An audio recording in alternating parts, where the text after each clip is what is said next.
उपदेश तें करें मंगलाचार।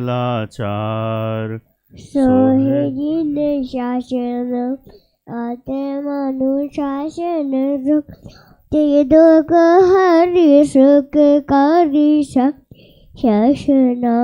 जाको गुण भद्र करता गुण भद्र जाको जानी भद्र गुण धारी भव्य करत उपासना। ऐसे शास्त्र को प्रकार से अर्थ जीवनी को उपकार नाहि मिथ्याभ्रम वासना। सात देश भाषा करी अर्थ को प्रकाश करो जाते मंद बुद्धि हुके होते अर्थ भासना। जाते मंद बुद्धि हुके होते अर्थ भासना। लक्ष्मी निवास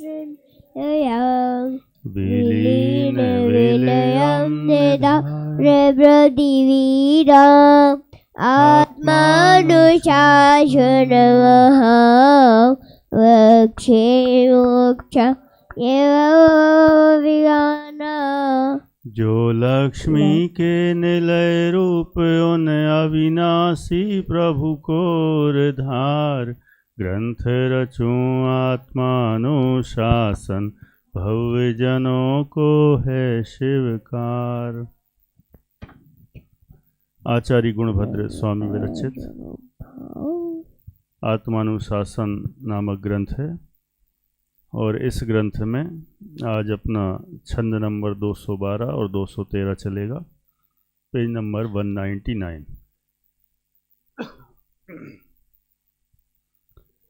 कषाय शत्रु को जीतना आसान है, यहाँ तो ये बता रहे हैं। अब हमें चेक करना है आसान है कि कठिन है। यहाँ तो लिखा है कषाय शत्रु को जीतना आसान है। पीछे सुन रहे हैं सभी, कषाय शत्रु को जीतना कैसा है? आसान है। देखते हैं क्या बता रहे हैं आचार्य। तपश्चरण से ही शरीर और कर्मों से आत्मा को भिन्न किया जा सकता है। किस किस को भिन्न किया जा सकता है? शरीर और आत्मा को भिन्न किससे? तपश्चरण से। परंतु तप करना तो बहुत कठिन है। अर्थ कैसा है? तप करना तो बहुत कठिन है। इस शंका का समाधान आगामी छंद में करते हैं। अनुष्टुप छंद है। करोतु न चिरम घोरम करोतु न चिरम घोरम तपः क्लेशासहो भवान्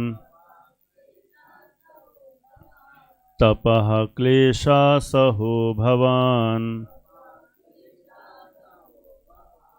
चित्त साध्यान् कषायारीन्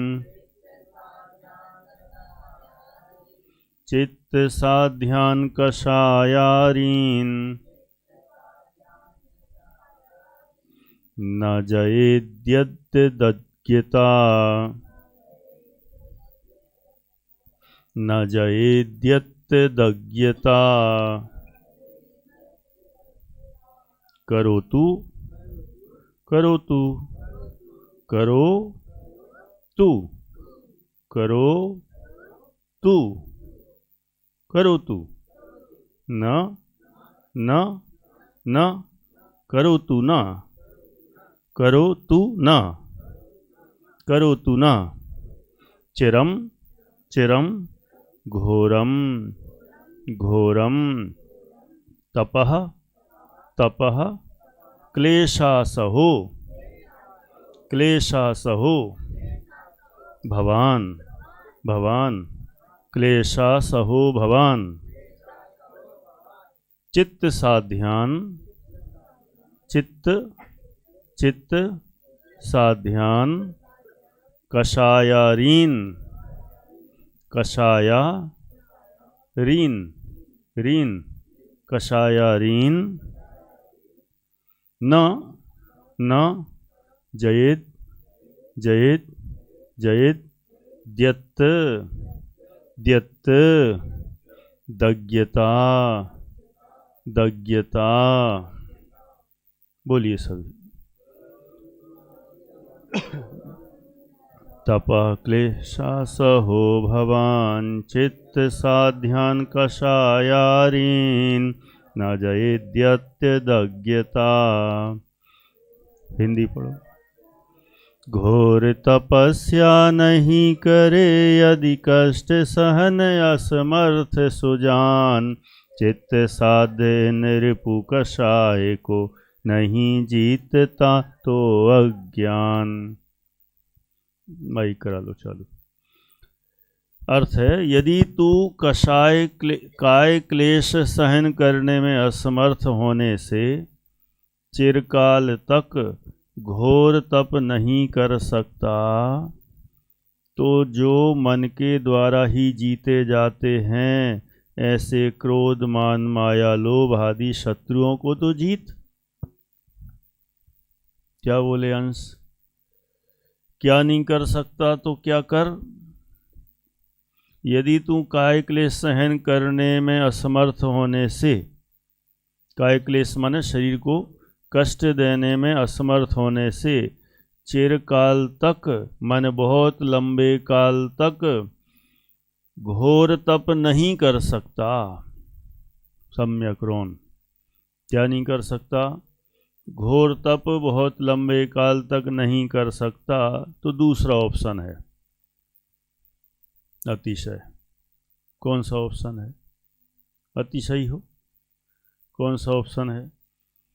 यदि तप नहीं कर सकता तो मन के द्वारा ही जीते जाते हैं, जो मन के द्वारा ही जीते जाते हैं। क्या जीते जाते हैं? क्रोध मान माया लोभ आदि शत्रुओं को तो जीत। जो मन के द्वारा जीते जा सकते हैं उनको जीत ले, यदि तप नहीं कर सकता है तो।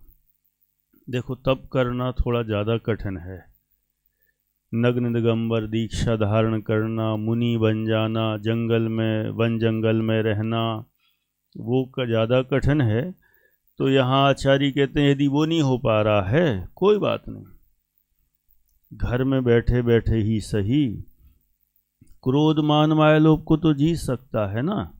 इसमें तो कहीं जंगल में नहीं जाना है, वन में नहीं जाना है, घोर तपस्या नहीं करना है, इतना तो काम कर सकता है ना, तो वो तो कर ना।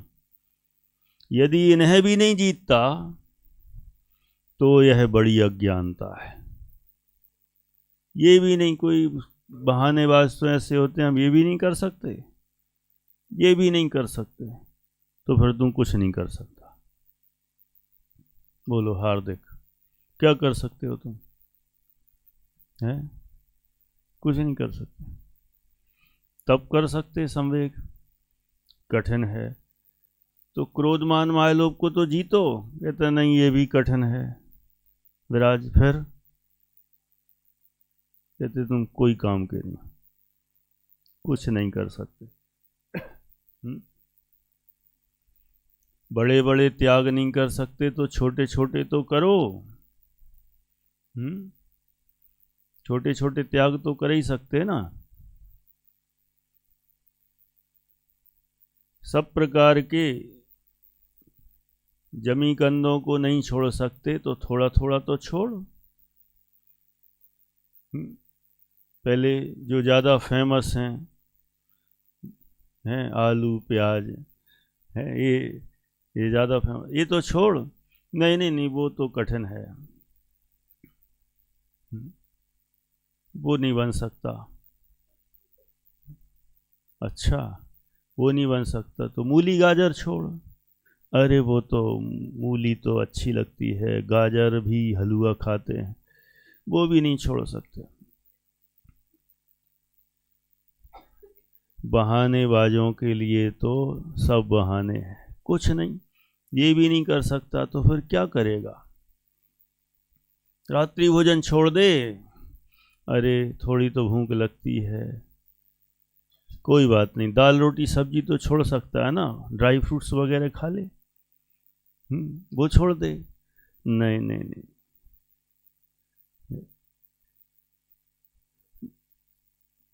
धीरे धीरे ऐसे यदि किसी से कहें वो भी खाना है, फिर कहता ये भी खाना है, अरे कुछ तो छोड़, कुछ नहीं छोड़ सकता तो कहते हैं तो कुछ नहीं कर सकता, कहीं तो प्रयास कर ना।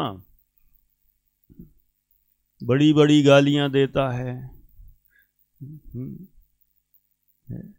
छोड़ना नहीं छोड़ सकते, वो नहीं छोड़ सकते तो छोटी छोटी गालियां छोड़, कुछ तो छोड़, भोगाओ कुछ तो छोड़। अंगूठा चूसता है,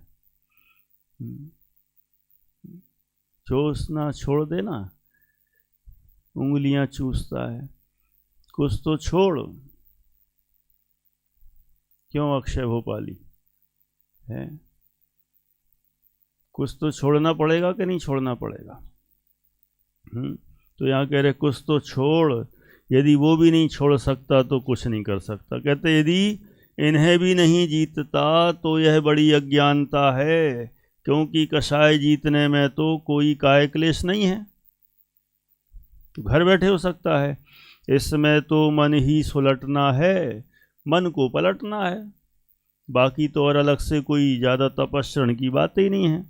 बैठे बैठाए जहाँ हैं जैसे हैं उसमें ही कंट्रोल करना है, नया तो कुछ करना नहीं है, ऐसी बात है। भावार्थ है, तू शरीर के क्लेश के कारण तप को कठिन जानता है, अतः यदि घोर तप न कर सके तो मन को वश में करके कषायों को ही छीण कर।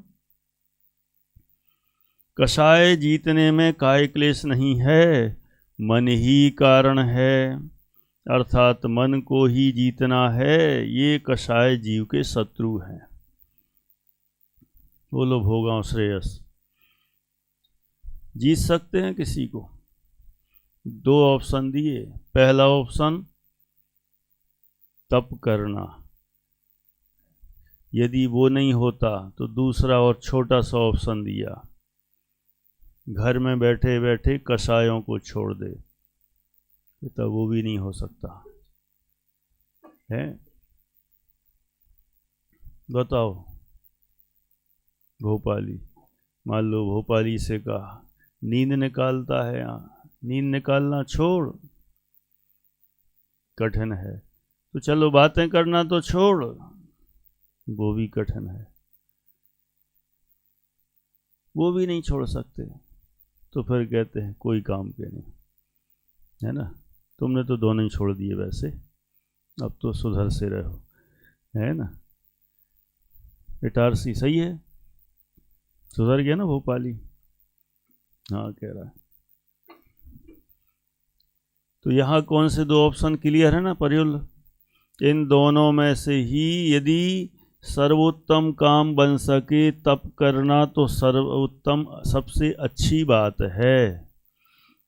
जैसे रात्रि में यदि कोई चारों प्रकार के आहार छोड़ सके तो सर्वोत्तम है।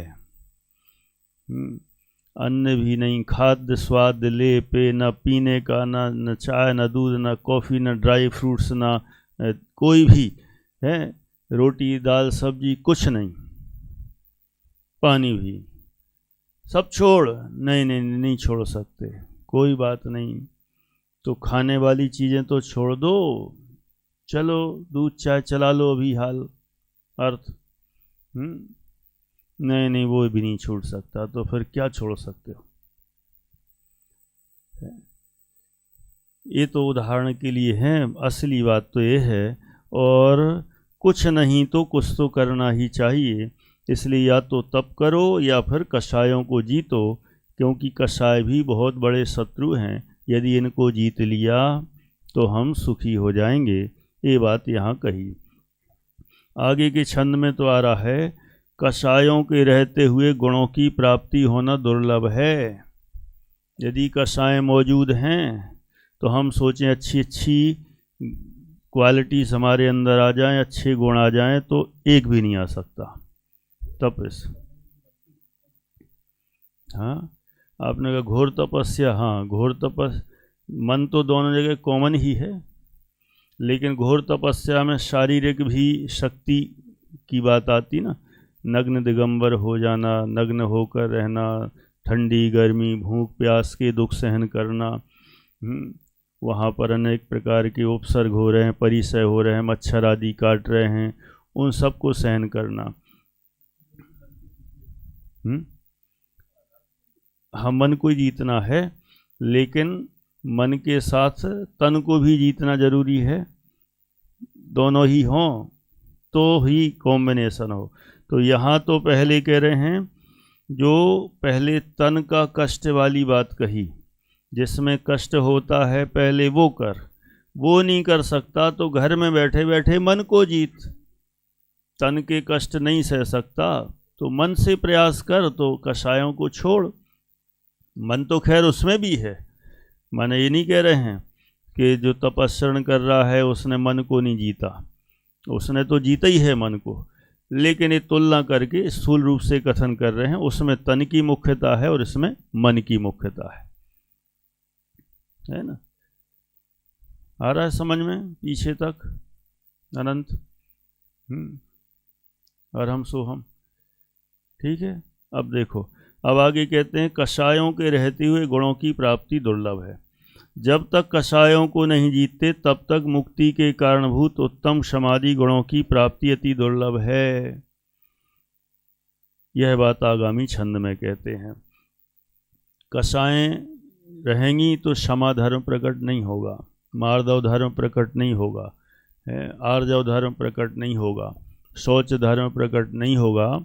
इसलिए इनको प्रकट करने के लिए अर्जुन किसको जीतना जरूरी है? कषायों को है। दुर्योधन को जीतना अलग बात है ना अर्जुन, कर्ण को जीतना अलग बात है, लेकिन किसको जीतना है? कषायों को जीतना है। और कषायों को जीतेंगे तो ही क्षमादि गुण प्रकट होंगे। अब देखो मालिनी छंद में यहाँ बता रहे हैं, हृदय सरसियावन, बोलो, हृदय सरसियावन निर्मलेप्यत्यगाधे,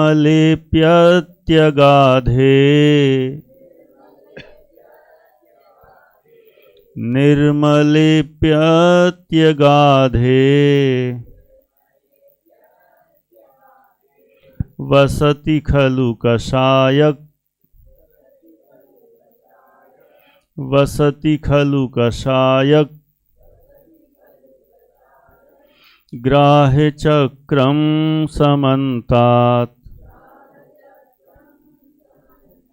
ग्राह्य चक्रम समन्तात श्रयति गुणगणोऽयं, श्रयति गुणगणोऽयं तन्नतावद्विशङ्कम्,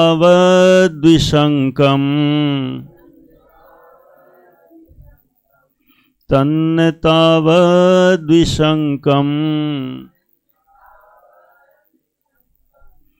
स्वयं समविशेषैः, स्वयं समविशेषैः तान् विजेतुं यतस्व, तान् विजेतुं यतस्व।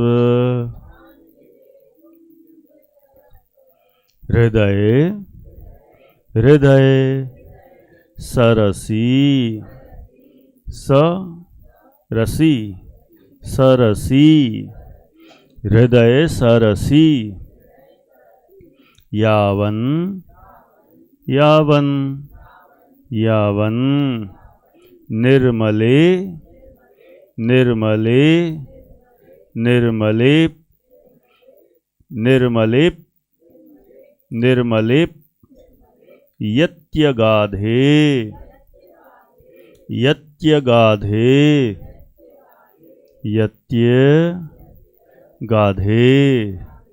गाधे वसति वसति खलु खलु खलु कषायक कषायक ग्राह ग्राह चक्रम चक्रम कषाय ग्राह चक्रम कषायक ग्राह चक्रम समन्तात ओजस समन्तात समन्तात श्रयति श्रयति गुण गुण गणोयम तनिष्क गणोयम गुण गणोयम तन्न तन्ना तन्ना तन्ना तावत तावत तावत द्विशंकम द्विशंकम सयम सयम शम शम सयम शम सयम शम विशेषैस विशेषैस तान तान तान विजेतुम विजेतुम यतस्व यतस्व बनेगा। बोलिए। यावन् निर्मलेऽप्यत्यगाधे वसति खलु कषाय ग्राहचक्रं समन्तात् श्रयति गुणगणोऽयं तन्न तावद्विशङ्कं संयमसमविशेषैस्तान् विजेतुं यतस्व। जब तक शुद्ध अगाध हृदय सर में कसाय जलचर का वास, तब तक गुण न प्रवेश करे, शम दम से जय का करो प्रयास। जब तक तेरे निर्मल हृदय रूपी अगाध सरोवर में निश्चय से कषाय रूपी जलचरों के समूह का निवास है, तब तक उसमें गुणों का समूह निशंक होकर प्रवेश नहीं कर सकता। देखो कौन से सरोवर में, जब तक तेरे निर्मल निर्मल हृदय रूपी अगाध सरोवर में, देखो सरोवर तो निर्मल है, स्वच्छ है, साफ है, लेकिन उसके अंदर एक चीज है, निश्चय से कषाय रूपी जलचरों के समूह का निवास है। कौन से टाइप के जलचर हैं उसमें? जलचर जानते हो? जल में रहने वाले जो जीव हैं, जले चरति इति जलचरा, जल में जो चलते हैं मछलियां वगैरह, मगरमच्छ, ये कहलाते हैं जलचर। और यहाँ अपने सरोवर में कौन से जलचर हैं? मोक्ष, कषाय रूपी जलचर तैर रहे हैं। क्रोध, मान, माया, लोभ, ये सब ये अपने हृदय रूपी सरोवर में तैर रहे हैं, नहा रहे हैं, सब सारी गंदगी भी वहीं छोड़ रहे हैं कि नहीं? सब कर रहे हैं। ऐसे कषाय रूपी जलचरों के समूह का निवास है। कहते जब तक है तब तक उसमें गुणों का समूह निशंक होकर प्रवेश नहीं कर सकता। कषाय रहेंगी तो क्षमा कैसे आएगी? क्रोध रहेगा तो क्षमा नहीं आएगी, मान रहेगा तो दूसरा कौन सा है, मार्दव धर्म प्रकट नहीं होगा। माया कषाय रहेगी तो आर्जव धर्म प्रकट नहीं होगा, और लोभ कषाय रहेगी तो शौच धर्म प्रकट नहीं होगा। जब तक ये कषाय होंगी तब तक ये गुण प्रकट नहीं होंगे। गुण कहो, धर्म कहो, 10 लक्षण धर्म प्रकट नहीं होंगे। इसीलिए शम दम यम, के भेदों से कषायों को जीतने का प्रयत्न करना चाहिए। अभी क्या है, सम दम यम, अभी नीचे भावार्थ में आएगा, है ना। सम समता, दम दमन, यम मतलब त्याग। इनके भेदों से कषायों को जीतने का प्रयत्न करना चाहिए। सम अर्थात राग आदि के त्याग रूप समता भाव। सम सम माने समता भाव, इटारसी। कौन सा समता भाव? राग आदि के अभाव रूप समता भाव। इसके द्वारा कषायों को जीता जा सकता है। नंबर 2 आर्जव भिंड। दम, दम माने ताकत। अपन कहते हैं ना, कितनी दम है तुम्हारे अंदर? मेरे अंदर बहुत दम है। तन्मय। दम मतलब ये कह रहा है एलर्जी। पगले, कौन सी एलर्जी? अच्छा, एनर्जी बोल रहे हो क्या? अरे वाह, अरे वाह। यहाँ कौन सी एनर्जी? दम अर्थात मन और इंद्रियों का निरोध, ये वाली एनर्जी। इंद्रियों का और मन को जो जीत ले, वो यह असली दम है। यदि इंद्री मन को नहीं जीता तो कोई दम नहीं है। दूसरों से लड़ लेना, उसमें कोई दम नहीं है। किसी को धक्का दे के गिरा देना, वो भी दम नहीं है। कुश्ती में किसी को पराजित करना, वो भी कोई दम नहीं है। तो दम कौन सी है वैदिक? कौन सी है वैदिक? इंद्रिय मन को जीता वो दम है। मन असली दमदार तो मुनिराज होते हैं, जो इंद्रिय मन को जीत लेते हैं, जो कषायों को जीत लेते हैं, वो है दम। तथा यम अर्थात जीव हिंसा आदि का त्याग, इसे कहते हैं यम, है ना। हमने हिंसादि 5 पापों का त्याग, इसे कहा यम। तीनों चीजें हो गई। कौन सी 3? पहला है शम, दूसरा है दम और तीसरा है यम। तो शम में क्या लेना? समता भाव, राग आदि के अभाव रूप समता भाव। दूसरा कौन सा? दम। कौन सी दम? इंद्रिय और मन को जीतना, उसका नाम है दम। और तीसरा यम, हिंसादि 5 पापों का त्याग करना, उसका नाम है यम। इनके द्वारा किसे जीतना? कषायों को जीतने का प्रयत्न करना चाहिए। भावार्थ है, जब तक तेरे हृदय में कषाय विद्यमान हैं। अर्जुन, क्या विद्यमान है? कषाय विद्यमान हैं। तब तक तू शम दम आदि गुणों को लेश मात्र भी अंगीकार नहीं कर सकता। इसलिए अपना कल्याण करने के लिए कषायों को छोड़। देखो, सब तरफ से पूरा सार, हम जितने भी छंद पढ़ रहे हैं, सर्वत्र एक ही माने 2-4 बातों को घुमा घुमा के माने यही बताना चाहते हैं कि यदि सुखी होना है तो, यदि सुखी नहीं होना है तो करो जो करना है। कौन मना कर रहा है? कोई कुछ नहीं समझाने वाला। पंडित दौलत राम जी ने भी किसको समझाया? जो चाहो अपनो कल्याण, ताही सुनो भवी मन थेरान।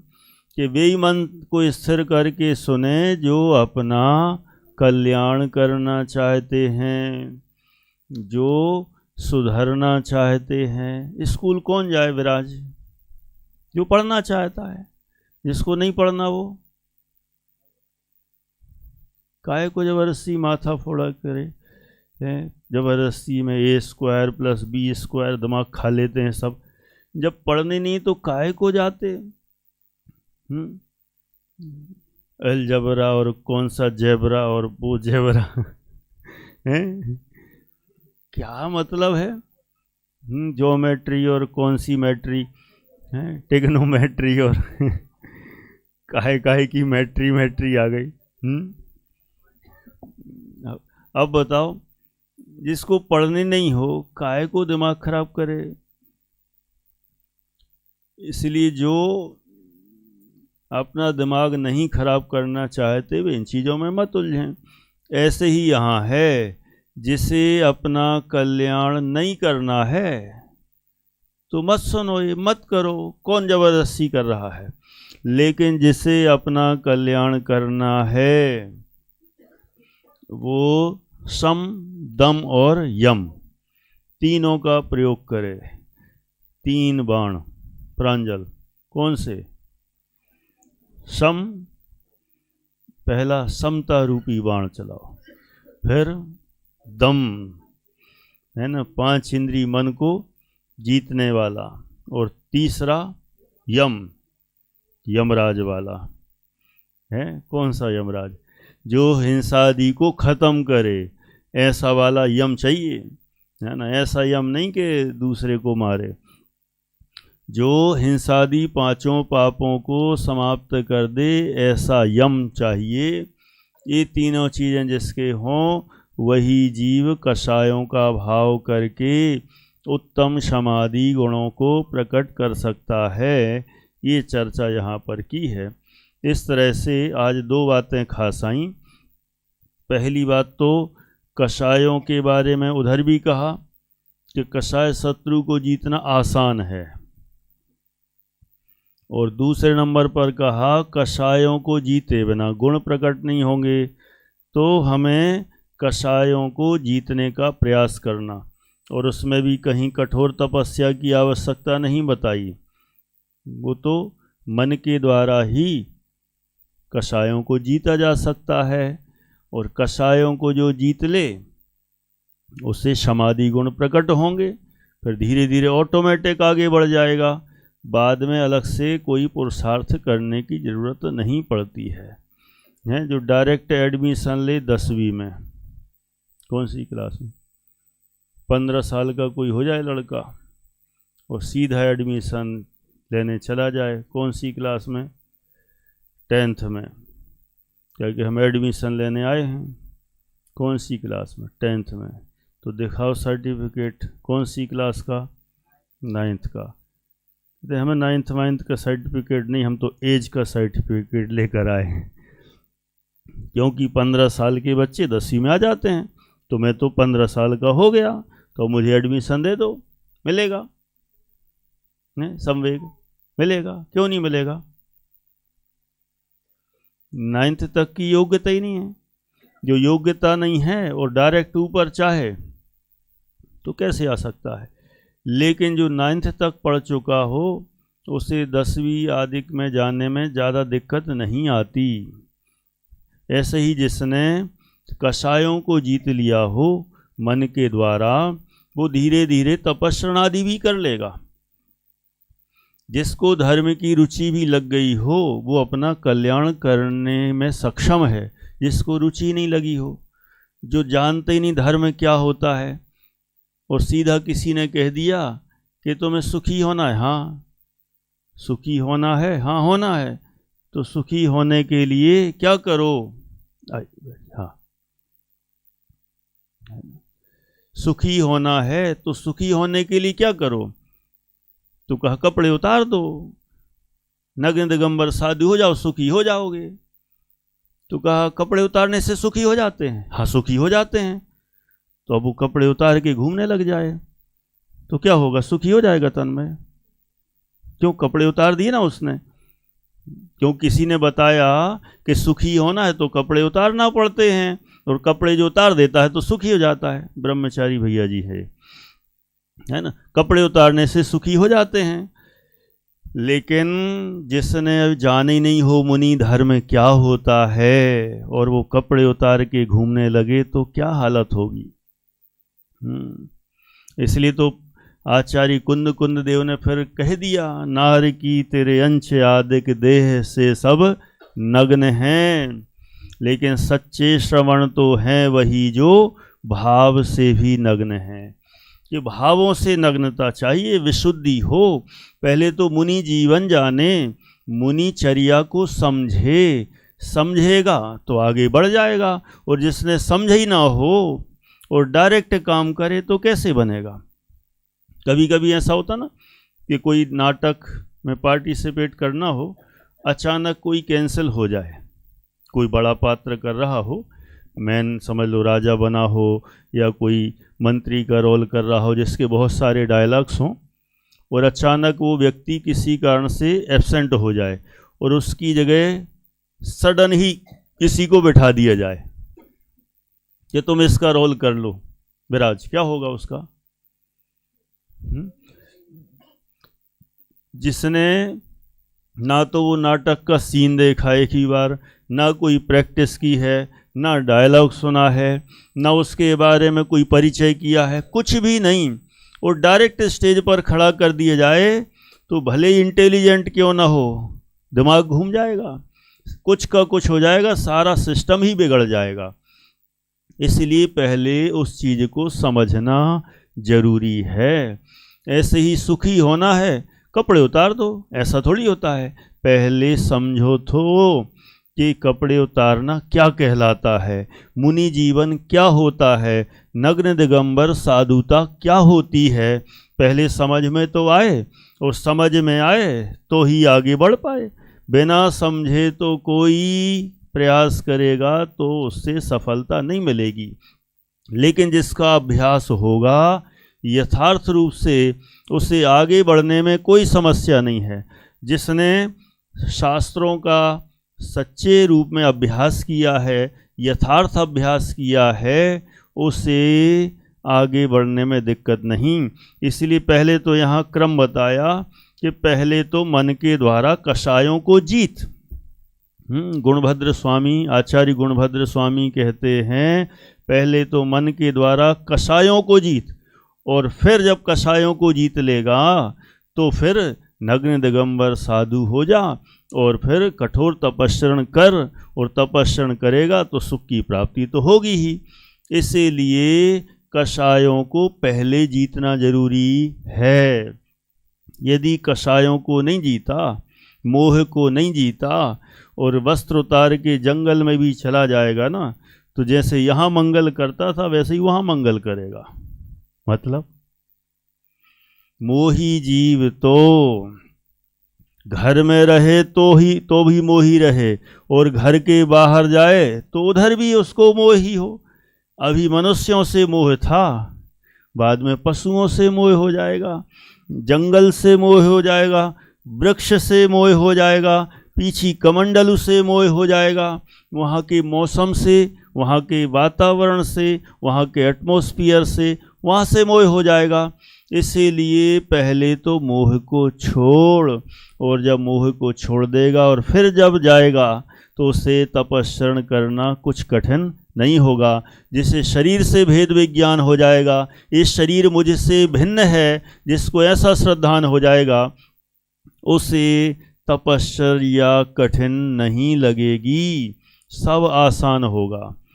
है नहीं तो मच्छर काटेंगे तो क्या होगा अर्जुन, है क्या होगा, खुजली होगी। यदि शरीर से भेद विज्ञान नहीं होगा तो फिर वहाँ आकुलता होने वाली है। इधर से मच्छर काट रहे, उधर से काट रहे, लेकिन उसने सुन लिया किसी से मच्छर काटें तो उड़ा नहीं सकते मुनिराज, तो वो उड़ाएगा तो नहीं, लेकिन कुछ टेंशन होती रहेगी, आकुलता होती रहेगी। और जिसको भेद विज्ञान हो गया कि ये शरीर तो मेरा है नहीं, तो मच्छर काटें, चाहे चूहे काटें, चाहे श्यालनी खाए, व्याघ्रनी खाए, कोई भी खा जाए है, और गज कुमार मुनिराज जैसों के ऊपर जलती हुई सिगड़ी भी रख दे, पांडवों के पैरों में गरम गरम कड़े पहना दिए जाएं तो भी कोई फर्क नहीं पड़ता। सचमुच मार्ग तो अद्भुत है, अलौकिक है, जिसको समझ में आए वही समझ के आगे बढ़ पाए। ऐसी चर्चा बहुत सुंदर यहाँ पर की गई। अभी का अपना पूरा हुआ समय, शेष चर्चा आगे करेंगे।